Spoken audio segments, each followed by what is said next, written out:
السلام علیکم ناظرین کرام، آج جس موضوع پر ہم گفتگو کرنے جا رہے ہیں جو پاکستان کے لیے بہت اہم ہے،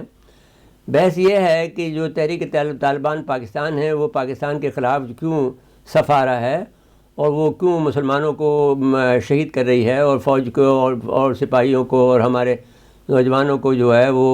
روز جو ہے وہ ان پر حملے کر رہی ہے، وہ ایک بڑے منظم طریقے سے، جس پر ایک کانفرنس ہوئی ہے، پیام پاکستان کانفرنس میں دوبارہ ہوئی ہے اور اس میں علماء کا دو ٹوک موقف آ گیا ہے۔ انہوں نے کہا کہ ریاست کے خلاف مسلح جد و جہد بغاوت ہے اور پاک فوج پر حملے جہاد نہیں ہیں، پاکستان کی سلامتی کے لیے اقدامات کرنے ہوں گے۔ انہوں نے یہ کہا، دیکھیے آپ کو بات جو ہم تحریک طالبان پاکستان کی جیسے عالم تو ہم نہیں ہیں، نہ ہمارے پاس اسلحہ ہے، نہ ہمارے پاس کچھ ہے، لیکن البتہ ہمارا جو علم ہے وہ دنیاوی بھی ہے، ہم زیادہ ہم نہیں کہہ سکتے ہیں اس بات پر، لیکن ہماری دنیاوی علم کے اور ہمارے جو دین سے جو علم ہے اس کا اعتراف مفتی شامزئی صاحب نے خود اپنی زبان سے ادا کیا ہمارے ساتھ میں، جو ہم نے اپنے ایک مضمون میں تحریر بھی کر دیا۔ میں آپ سے گزارش یہ کرنا چاہتا ہوں کہ یہ جو بات ہے بنیادی طور پر یہ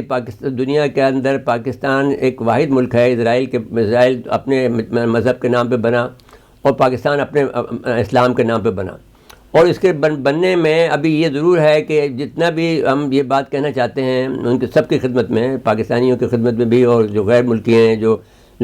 پاکستان کے خلاف صف آ رہا ہے ان کی خدمت میں بھی، دیکھیے جو کچھ بھی جو ٹولز ہوتے ہیں حکومت کے، اس ٹول میں ہر چیز وہ موجود ہے جو اسلامی ہے۔ مثال کے طور پر پاکستان کا جو پریمبل ہے دستور کا، اس میں یہ کہا جا سکتا ہے کہ کوئی قانون جو ہے وہ دستور میں جو لکھا ہے پریمبل میں اس کے مطابق کوئی قانون اسلام اور سنت کے خلاف نہیں بن سکتا۔ تو ایک تو یہ بات امپورٹنٹ ہو گئی۔ اب اس میں سوال صرف یہ ہے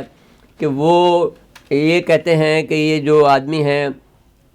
اس وقت کے جو حکمران ہیں نہ وہ امام عادل ہیں نہ امام برحق ہیں۔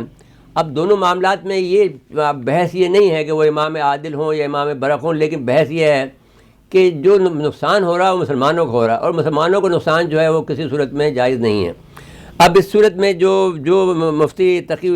عثمانی صاحب نے، کیونکہ جس وقت میں جب یہ جنگ چھڑ رہی تھی اور اس وقت میں بڑا مستعد تھا، میں سارے علماء کے پاس گیا، سارے فوجیوں کے پاس گیا، سارے مفتیان کے پاس گیا، تو ساتھ ساتھ میں مفتی شامزئی صاحب کے پاس بھی میں گیا، اور انہوں نے پھر مجھے کہا کہ آپ جا کر مفتی تقی عثمانی سے ملنے اور مفتی رفیع عثمانی صاحب سے ملنے، دونوں سے میں ملا۔ وہ جو بات ہے وہ میں الگ سے کہوں گا، لیکن اس وقت جو بحث جو ہے وہ محمد تقی عثمانی صاحب نے جو بات کہی ہے میں اس پر زیادہ زور دینا چاہتا ہوں کہ انہوں